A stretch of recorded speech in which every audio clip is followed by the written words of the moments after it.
जिसके पास बेटा बेटियां हैं, जिसके पास बच्चे हैं, प्रभु सिखा रहा है कि उनको प्रभु की शिक्षा और चेतावनी, क्या चीज, उसके पहले क्या लिखा है, रिस ना दिलाओ।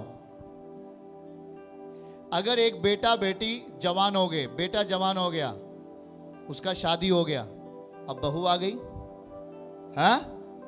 इसमें कितने लोगों के पास बहू है, हाथ उठाएं। अरे उठाओ, शर्माओ नहीं, उठाना पड़ेगा। कितने लोग पास बहू है, तो बहू है तो हाथ उठाएं और नहीं है तो अभी वो हो ही जाएंगे, ठीक है, लेकिन सीखना जरूरी है अभी से आपको। आप बाइबल में लिखा है, हे बच्चे वालों, अपने बच्चे को रिस मत दिलाओ।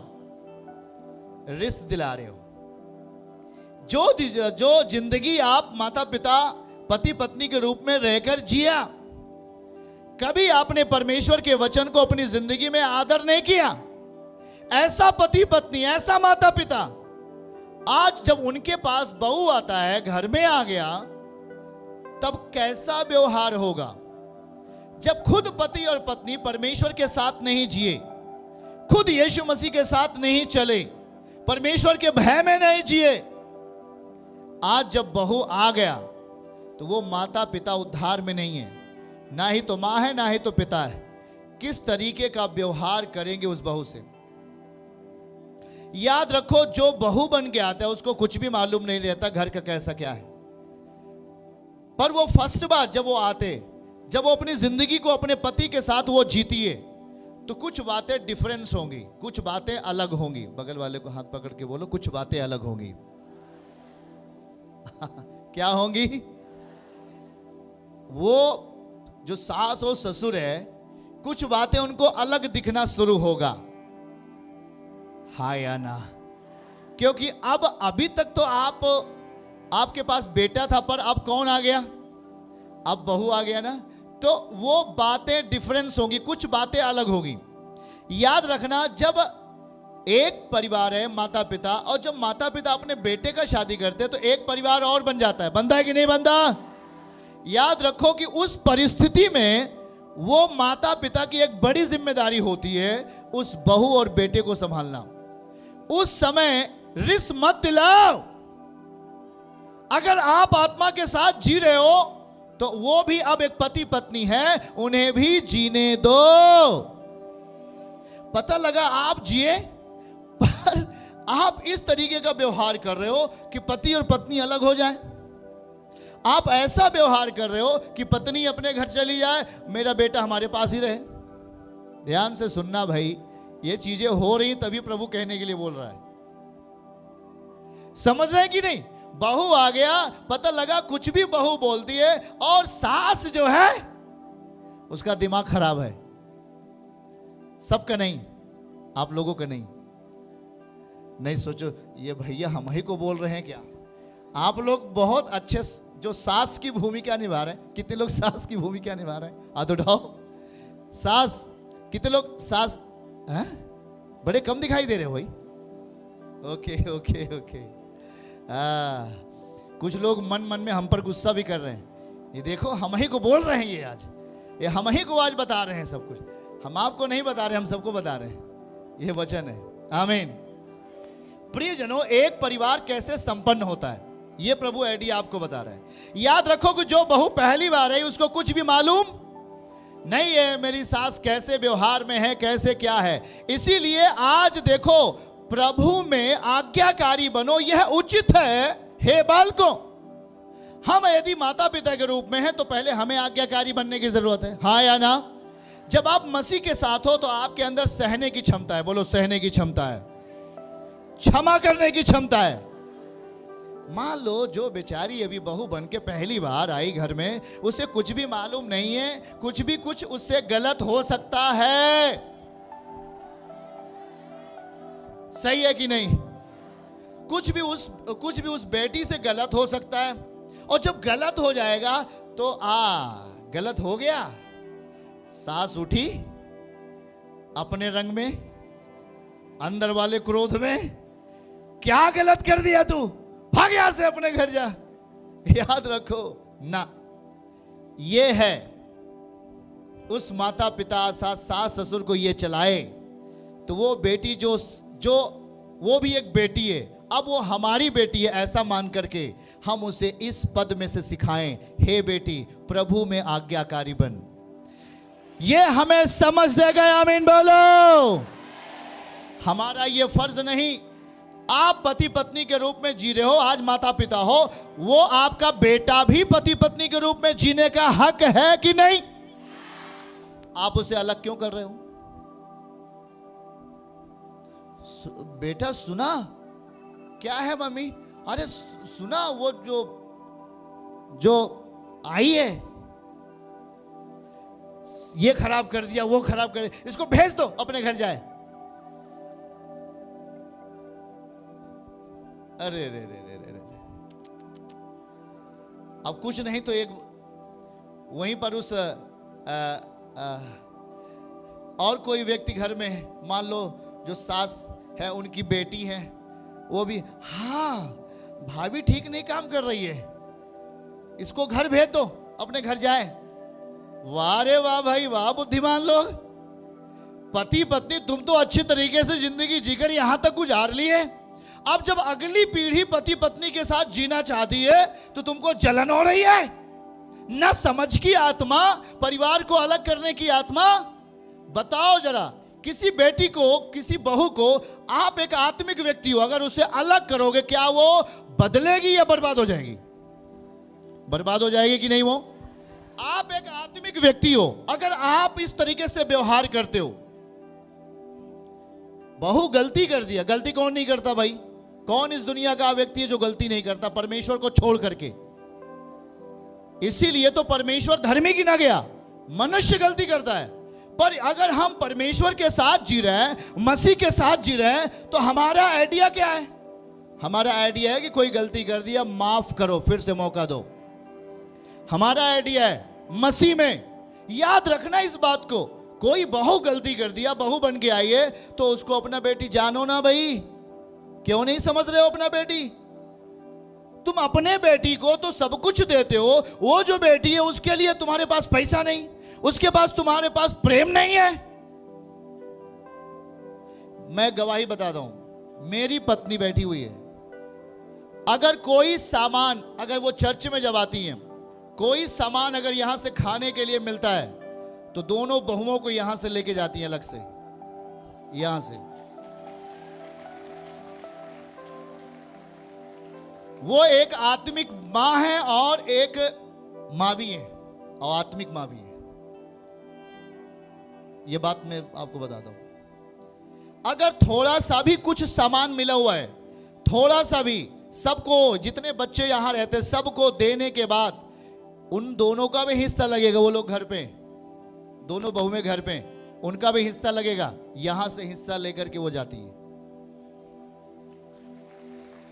क्यों बताओ जरा, क्यों? सास की भूमिका निभाने वाले और ससुर की भूमिका निभाने वाले अगर आत्मा के साथ नहीं जिए, तुम भी तो कभी नौजवान पति पत्नी रहे होंगे, किसी के अधीन रहे होंगे, सास ससुर के, कि नहीं? बोलो बताओ। अब परमेश्वर आज नई पीढ़ी हो, आज इस टाइम में प्रभु कह रहा है कि हे बालको, अपने माता पिता के आज्ञाकारी बनो, यह उचित है। पर अपने बच्चों को रिस मत दिलाओ, रिस मत दिलाओ। अगर उन्होंने गलती किया, उन्हें गुस्सा मत दिलाओ। प्रयास करो, अगर कोई गलती हो गई है तो प्रयास करो कि ये, अगर आपने उसे माफ कर दिया, यदि आपने अपने बेटे को माफ कर दिया, तो उसी तरह अगर आपने बहू को भी माफ कर दिया, तो याद रखना वो परिवार यीशु मसीह का परिवार होगा। हालेलुया, बोल यीशु मसीह की। प्रियजन, बहुत दिक्कत, बहुत कई ऐसे केसेस आते हैं, यहां पर आते हैं, बोलते हैं ऐसे ऐसे हो गया। सास ससुर ने बहू को अपने नैहर भेज दिया। नैहर बोलते हैं ना उसको, बताते जाना, बोलते हैं ना? हाँ, नहीं गलत हो जाए, लोग ऑनलाइन देख रहे हैं, बोलेंगे भैया इनको यही भी नहीं पता का, इसको कभी कभी बोलते इसलिए कभी कभी भूल जाते हो। पता लगा उनको नैहर भेज दिया बेचारी को, ओ तुम अपने घर जाओ और तुम बेटा मेरे पास रहो, अभी हमने क्या पढ़ा उसको पढ़ाइए। हालेलुया। चतुर बनिए जो बैठे हुए हैं मीडिया पर। देखिएगा हमारे साथ 31 पद को पढ़िए, इफिसियों 5 का 31। इस कारण मनुष्य अपने माता पिता को छोड़कर अपने पत्नी से मिला रहेगा। क्या हम पढ़ा रहे हैं आपको? इस कारण मनुष्य अपने माता पिता को, उसका भी परिवार है, वो देह में आपसे अलग रह रहा है पर आत्मा में तो आपके साथ ही है कि नहीं? वो माता पिता को छोड़कर अपनी पत्नी से मिला रहेगा और वे दोनों एक तन होंगे। हालेलुया। ये परमेश्वर का वरदान है कि अगर पति पत्नी का अगर शादी हुआ तो वो पति पत्नी एक शरीर हैं। आमीन, हाँ या ना? कौन होते हो सास ससुर अलग करने वाले? मैं पूछता हूं, आप कौन हो भाई जो पति पत्नी को अलग कर देते हो? किसने आपको कहा? बाइबल कहती जिस रिश्ते को परमेश्वर ने जोड़ा है उसे मनुष्य अलग ना करे। पर याद रखो, इसीलिए आज हम अगर माता पिता के रूप में जी रहे हैं तो हमें परमेश्वर के भय में जीने की जरूरत है, हमें उसके वचन में जीने की जरूरत है। कौन कहा आपको पत्नी को भेज दो, अपने नैहर जाए वहां के रहे, यहां नहीं रह सकती? कौन कहा आपसे? यह काम उस घर के लिए श्रापित अवस्था लेके आती है। इतना याद रखें भाई और बहनों, आज बहुत ऐसे परिवार को आप देख रहे हो, 3 महीने हुआ, 4 महीने हुआ, 5 महीने हुआ, अलग हो गया। याद रखो, अलग हो गया मतलब लड़ाई और झगड़ा, समस्या बीच में आ गया। पर एक बात याद रखना, अलग होना मतलब पति पत्नी अलग रहेंगे, ये वचन में लिखा हुआ है, ये प्रभु कह रहे हैं, वो अलग साथ में रहेंगे। पर हमारे जो संबंध है, हमारी जो भूमिका है अपने बच्चों के प्रति, वो आत्मा की होनी चाहिए। आमीन बोलो भाई, हाँ या ना?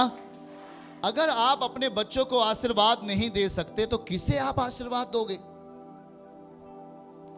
आज एक माता पिता अपने बच्चों को बढ़ने के लिए रोकता है। अगर उसका बेटा बढ़ रहा है, अगर उसका बेटा आगे जा रहा है तो एक पिता है जो उसे रोकने का प्रयास करता है। वो मदद नहीं कर सकता। अरे कभी सोचा आपने, वो आपका ही खून है, आपका ही खून है। अगर वो आज अपने पति पत्नी एक साथ रह रहे हैं तो तुम्हें दिक्कत क्या है भाई? क्या परेशानी है तुम्हें?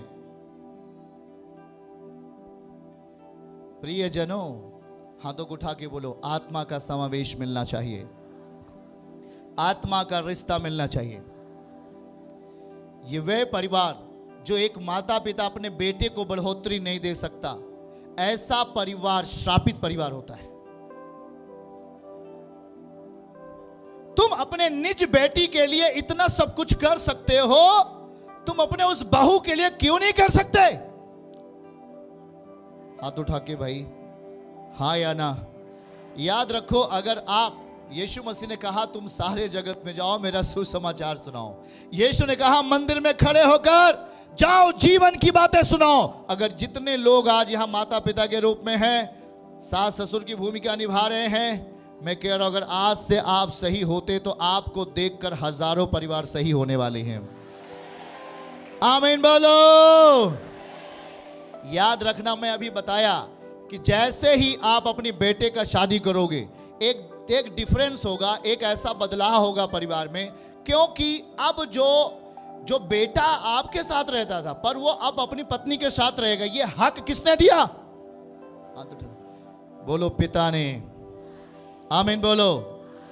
अब आपकी जिंदगी में एक बैलेंस बनाना होगा। वो बैलेंस ये है कि आपको अपने बच्चे के साथ, अपने बहू के साथ एक बैलेंस बनाना होगा कि वो हर बातों को आत्मिकता के क्षेत्र में, मैं बता रहा हूं, आत्मिक रीति से आप संभाल के रख सकते हो। अभी क्या हमने पढ़ा? रिस मत दिलाओ। दिखाइए उस बात को थोड़ा से। अपने बच्चे को रिस मत दिलाओ। अपने बच्चे वालों अर्थात माता पिता अपने बच्चों को रिस उन्हें चिड़चिड़ा मत बनाओ, उन्हें गुस्सा में मत लेके जाओ, उन्हें उनके अंदर जिद्दीपन मत डालो। पर लिखा हुआ है अपने अपने बच्चों को रिस ना दिलाओ, परंतु प्रभु की शिक्षा। पहला बात बोलो, प्रभु की शिक्षा। अब तो जीवन भर गाली दिया, चर्च बोलने के लिए कहा नहीं गया, खैनी मल करके द्वार पे बैठे रहे, दारू पी करके गांव में चिल्लाते रहे। प्रभु की शिक्षा कैसे दोगे अपने बच्चे को? इसीलिए यहां देखो क्या लिखा हुआ है, हे बच्चे वालों, बच्चों को रिस मत दिलाओ। तब क्या करना है? उस माता पिता को अपने बच्चों को प्रभु की शिक्षा देना है। अरे जब शिक्षा सीखो तब तो दो, है? इसीलिए जरूरत है आज हर एक जन के लिए, जो आज पति पत्नी है, आने वाले टाइम में बच्चे होंगे, वो सास ससुर की भूमिका में होंगे, हाँ या ना? पर देखो क्या लिखा है, दो बातें। पहला, प्रभु की शिक्षा, बोलो प्रभु की शिक्षा, और चेतावनी। क्या बोलना है? चेतावनी। बहू कोई गलती करती है, ए बेटी इधर आ, देख वचन में क्या लिखा है। जो तेल 10 दिन चलना चाहिए तुमने 1 दिन में खर्चा कर दिया। प्रभु क्या लिखा है? संयम के साथ जीना बेटी, समझ के साथ चलना बेटी। ऐसा यीशु पिता समझा रहे हैं। वो बोलेगी यस, परमेश्वर की बुद्धि काम करेगी। आमीन बोलो। अगर बहू ने कोई ऐसी गलती कर दिया, आपके पास ना ही तो शिक्षा है, ना ही तो शिक्षा के द्वारा चेतावनी है। लाठी डंडे मत उठाओ। एक ही गलती में बेटा इतनी गलती करता आया, जन्म से लेकर अब जवान हो गया, शादी हो गया, कभी लाठी डंडा नहीं उठाया। अब जब वो दूसरे घर की बेटी आपकी बेटी बनने के लिए आ गई, लाठी उठा लिया। ए परिवार वालों, होश में आ जाओ, परमेश्वर आपसे प्रेम नहीं करेगा ऐसी दशा में। देखो, बोलो प्रभु की शिक्षा। बोल के सब जन प्रभु की और चेतावनी, दोनों वचन है। वचन में शिक्षा भी लिखा गया और वचन के द्वारा चेतावनी भी दिया गया। आमीन बोलो। ये दोनों वचन के कोड़े हैं। क्या हमने पढ़ा है बीते संडे में? वचन का कोड़ा। वचन के कोड़े से हम क्या होते हैं? बच जाते हैं। ऐसा पढ़ा कि नहीं पढ़ा पिछले संडे को? अगर आपके पास शिक्षा है तो हम बहू को गाली देकर समझाएं क्या? बोलो, गाली देकर समझा दें? नहीं। अगर हमारे पास प्रभु की शिक्षा है, प्रभु का भय है, हम प्रभु में माता पिता हैं, तो उसे वचन को शाम को जब प्रार्थना में बैठेंगे, ओ देखो ऐसा वचन में लिखा है, ऐसा वचन में लिखा है। और यही बातें उस बहू की जिंदगी को बदलेगा और वो बुद्धिमान बनेगी। और फिर बाइबल कहता है बुद्धिमान स्त्री अपने घर को बनाती है। हालेलुया, आमीन बोलो। याद रखना प्रियजन, बुद्धि नहीं है तो बुद्धि मांगो। याकूब अध्याय 1 आयत 5। बुद्धि नहीं है, समझ नहीं है तो मांगो। बगल वाले को बोलो मांगो। हाँ, क्या करना है?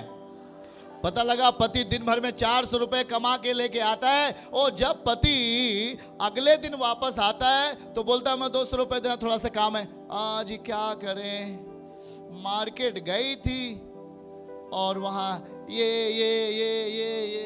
खत्म हो गया, चपोड़ने वाला ले लिया, खत्म।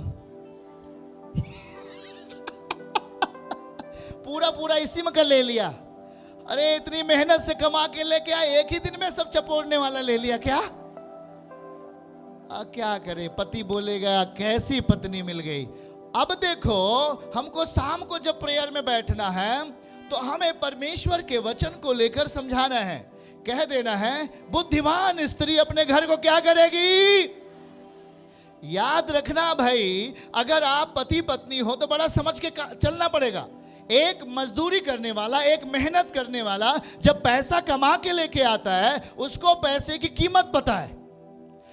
जो पत्नी को छोड़कर, बच्चे को छोड़कर बाहर चला गया, और वो बाहर कैसे रह रहा है, अपने से रोटी बना रहा है, अपने से खाना पका रहा है, अपने से बर्तन साफ कर रहा है। कभी आपने इस बात को समझा क्या? और जब पैसा घर पे आ गया तो पता लगा कि पूरा पैसा डिजाइन में खर्चा कर दिया।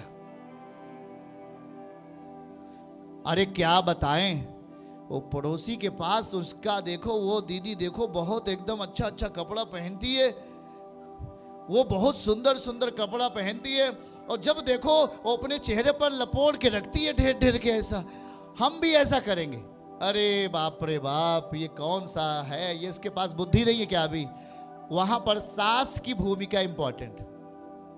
सास बताएगी, सुन बेटी, यीशु पिता ने क्या कहा है, किसी दूसरे को देख के लालच नहीं करना, तुम जो कुछ प्रभु तुम्हें देता है उसी में संतुष्ट होकर के उस घर को चलाना ही बुद्धिमानी है।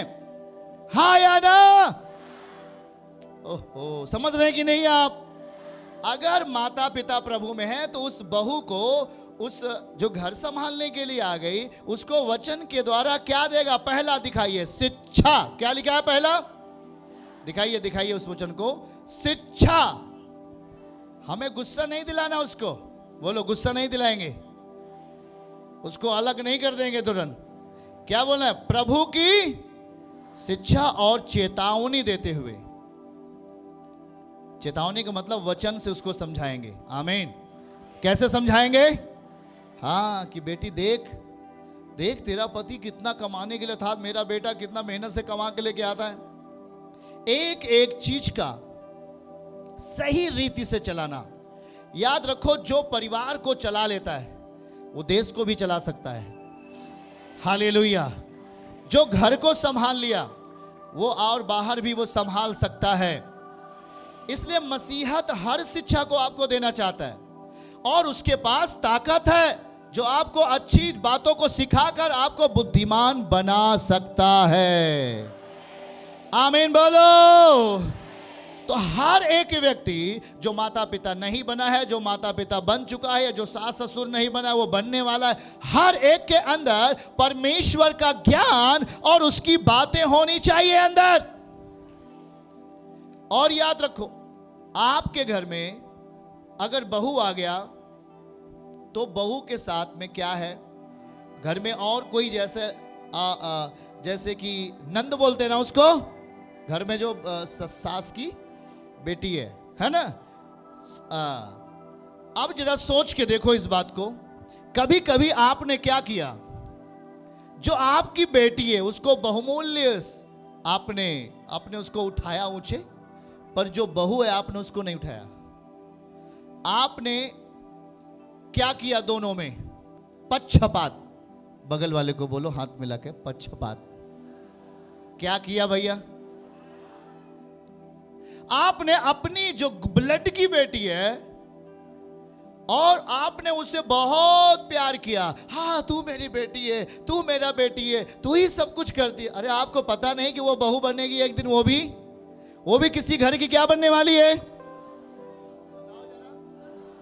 तो अभी अगर वो जो बहू सामने बन के आई है आपके बेटे की, और आपके बेटे की जो पत्नी है, जो बहू बनकर सामने आई है, उसके साथ अगर आपने सही भूमिका नहीं निभाया तो वो जो आपकी बेटी बहू बनने वाली है उसका क्या हाल होगा भाई?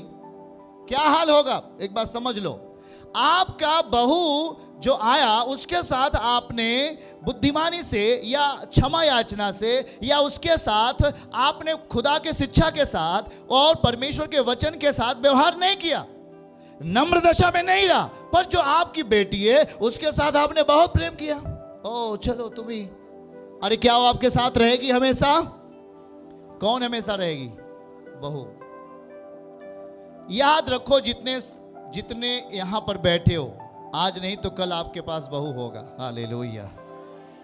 होगा कि नहीं होगा? होगा कि नहीं होगा? पर जो अभी आपके पास बेटी है उसको एक ही बात सिखाना, एक ही बात सिखाना, हर एक का आदर करना सीखे। आमीन बोलो।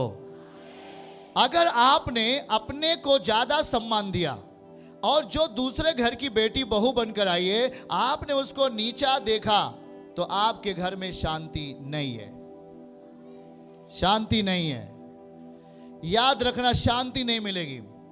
इसलिए जितने लोग यहां पर है और ऑनलाइन जितने लोग हैं, अगर आपके पास बहू आई है और आपके पास आपकी खुद की बेटी है, दोनों को नीचे ऊपर करके सम्मान नहीं देना, एक को ज्यादा एक को कम ऐसा करके नहीं। याद रखो, मैं ये कहूंगा कि बेटी को तुम अभी वो शिक्षा दो जो आप अपनी बहू के साथ जो व्यवहार कर रहे हो, जो एक आत्मा का व्यवहार है, जो वचन के साथ एक व्यवहार कर रहे हो, वही एक दिन बेटी देख करके उस घर में जाएगी तो पहले से ही बदल के जाएगी। हालेलुया, बोल यीशु मसीह की।